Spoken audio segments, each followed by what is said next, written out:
Polêmica! Vamos falar sobre as campanhas da Benetton? Saudações, meu nome é Bruno Jankowski e hoje eu tô aqui pra falar de polêmica, mano. Vamos falar sobre as propagandas da Benetton. Pergunta de Camila, de Sabará, Minas Gerais. Olha, esse é um tema que eu adoro, porque as campanhas da Benetton, desculpa o francês, são foda. Elas correspondem a expectativas que vão muito além do que a gente costuma ver como proposta de campanha publicitária. Vamos tentar entender um pouco melhor, mas deixa eu ler a pergunta primeiro. Bruno, gostaria de saber sua opinião a respeito do posicionamento e das propagandas da Benetton que tanto impactaram a cena publicitária. Como fica nesse caso a questão do limite e do cuidado para não desrespeitar determinadas culturas e crenças. Beleza, vamos lá. Eu acho que antes de tudo, existe na pontinha do iceberg da construção da marca da Benetton, tem esse estigma de a marca que fez o Papa beijando o imã, a marca que fez o Obama beijando o Hugo Chávez, a marca que fez isso ou aquilo. Questões raciais, étnicas, enfim, uma série de questões. Então, ao invés de fazer de cima para baixo, vamos tentar fazer de baixo para cima. Então, vamos falar de algumas campanhas que a Benetton teve ao longo dos tempos, e ela faz isso desde os anos 80. Tem uma delas que é falar de modelo de famílias, por exemplo. Então, tem duas mulheres, uma criança, uma mulher branca, uma mulher negra e uma criança oriental. E um pano cobrindo todas elas. Será que isso é polêmico? Se a gente olhar para hoje, a gente vem de alguns anos aí na discussão de modelo familiar, por exemplo. Qual é o problema disso? Será que isso tenha sido ofensivo para a nossa cultura há 20 anos atrás? Possível, possivelmente.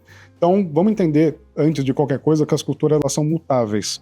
E se elas são mutáveis, é porque existe necessidade de mudança. O que a Benetton está fazendo há muito tempo, em primeira instância, usar do espaço publicitário para falar sobre assuntos sensíveis da sociedade. Então, daqui a pouco a gente volta nisso. Outra campanha sobre convivência multiétnica. Então, tem uma criança branca e uma criança pretinha com cabelo de chifrinho assim atrás. Isso é bom, é ruim, tá ofendendo, não tá ofendendo? São duas crianças, uma do lado da outra, e aí a criança branca tá com um sorriso, a criança negra tá com a cara um pouco mais fechadinha. Isso, a construção dessa foto levanta tanta questão que é mais interessante olhar ela sobre a discussão que ela pode levantar do que pelo em ovo, sabe? Ah, o que é isso, o que é aquilo, isso deveria estar aí ou não tá?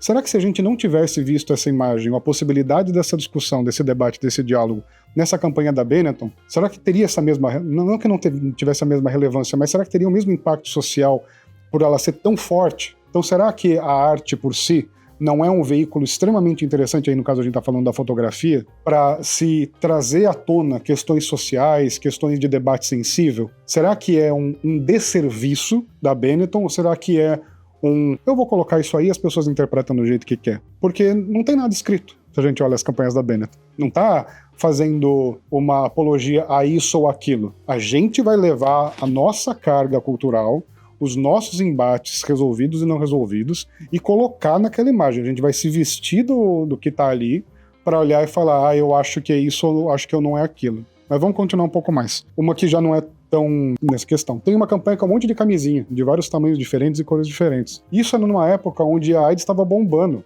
Estava tendo muitos casos ao redor do mundo, então a gente estava descobrindo o que estava acontecendo com a AIDS, o que era isso, como é que era transmitido e tudo mais, mas que é para todo mundo, né? Tá todo mundo suscetível a ser acometido por essa enfermidade se não tiver, no caso, o uso da camisinha, por exemplo. Então, será que isso é um desserviço? Será que falar sobre proteção é um desserviço, é uma invasão? Depende de quem tá vendo. Então tem pessoas que vão se sentir mais assim, porque é um assunto sexual e eu não quero debater sobre isso. Então você não é o público. Ponto. A gente não tem que tentar se encaixar em qualquer coisa, sabe? A gente precisa olhar e falar, será que eu sou o público dessa imagem? Será que eu tô sendo impactado? Por quê? Porque assim, uma campanha dessa consegue duas coisas: vender e se divulgar. Então, ou você é um público de consumo, ou você é um público de awareness. Então, se te impacta e você debate, você ajuda a dar awareness da Benetton. Simples dessa forma. Aí depois tem uma outra que eu particularmente gosto muito, que ela é bastante impactante. São 3 corações humanos e num tá escrito branco, amarelo e no outro preto. Então, né, todo mundo, independente das cores e etnias, tem o coração da mesma forma, bate do mesmo jeito, bombeia do mesmo jeito e é igual. Né? Internamente a gente é tudo igual. Então, não é interessante o debate que isso levanta? Então, vamos falar sobre uma outra coisa aí. Então, a gente já viu algumas delas, né? E aí vai, só pra acabar. O Hugo Chávez beijando o Obama, e a gente falou do Papa, aí tem outras diversas, Netanyahu beijando uma outra pessoa, e vai, daí pra frente. Então, será que isso é oportunismo ou será que isso é identidade de marca? Uma coisa é uma empresa aproveitar, sei lá, tá lá vendendo seu produto, seu serviço, e aí chega no Dia da Mulher e faz uma coisa que não tem nada a ver, assim, não tá dentro da construção de pauta daquela marca, daquela empresa, falar sobre os direitos da mulher. Mas naquele momento, eu quero me divulgar, então eu vou fazer. Ou no dia do LGBT faz alguma coisa no sentido, né, Pink Money, esse tipo de coisa. Então, isso está mais relacionado ao oportunismo. Não é uma construção consistente de marca, não tem esse enfrentamento social como um pilar da sua identidade, mas aproveita de momentos para tentar se construir de uma forma comercial. Então isso eu acredito que seja oportunismo. Empresas que fazem o que a Benetton faz, por exemplo, e vamos falar, por exemplo, sei lá, a MTV, não fazia necessariamente campanhas dessa forma, dessa consistência assim, mas a inclusão era a pauta da MTV, ninguém reclamava tanto disso. Quem não era o público da MTV ficava mais assim e tal, mas tanto faz para a MTV. Uma coisa que era interessante da identidade deles, dá para permear isso, né, era sempre a mesma forma, mas sempre desenhos e texturas e cores diferentes, né? Porque tudo cabia dentro da MTV. Então não gerou grandes problemas, eu acredito. Então, é oportunismo? É identidade? Eu acredito que para você construir identidade, você abraça um arquétipo. E você abraçando esse arquétipo, você leva isso às vezes a últimas consequências. E pra gente pode parecer arriscado. Mas será que o parecer arriscado pra gente não é porque talvez a gente não teria coragem de explorar isso daquela forma? Ou a gente tem dificuldade de lidar com aquele assunto por não ter um ponto de vista muito bem estabelecido? Então, vamos pensar, por exemplo, qual é o problema do Obama beijar Hugo Chávez? É porque é os Estados Unidos, um país da América do Sul? É porque são dois homens? É porque eles estão se beijando? Ou, sei lá, se eles estivessem se abraçando, não seria um problema? Se eles estivessem apertando a mão, será que estaria suficiente? A caricatura é necessária para trazer aspectos que não tem como trazer no dia a dia normal, no debate comum. Você precisa exagerar, às vezes, em alguma coisa para trazer a arte à tona. Então, por exemplo, aqui tem um quadro que eu adoro, que é o Clube Canibal, e tem uma boca aberta com uma língua no meio. Traduz exatamente a imagem, é uma caricatura surreal. É um quadro extremamente bonito e chamativo, mas é só através dessa força de imagem que você vai conseguir parar e olhar e falar, nossa, eu preciso prestar atenção nisso. Isso é interessante, tanto pelo aspecto artístico quanto pelo aspecto semântico.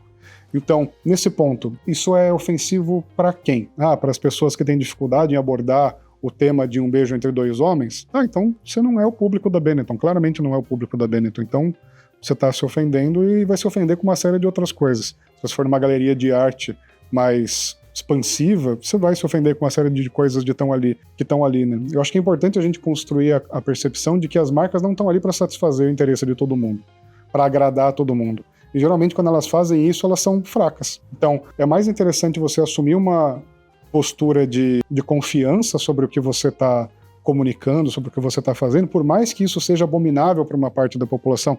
E no final das contas está tudo bem. Sabe, o Papa, vamos falar da outra questão, o Papa beijando o imã. Qual é o problema? É o beijo entre duas figuras religiosas? O compartilhamento de uma experiência íntima entre o cristianismo e o islamismo?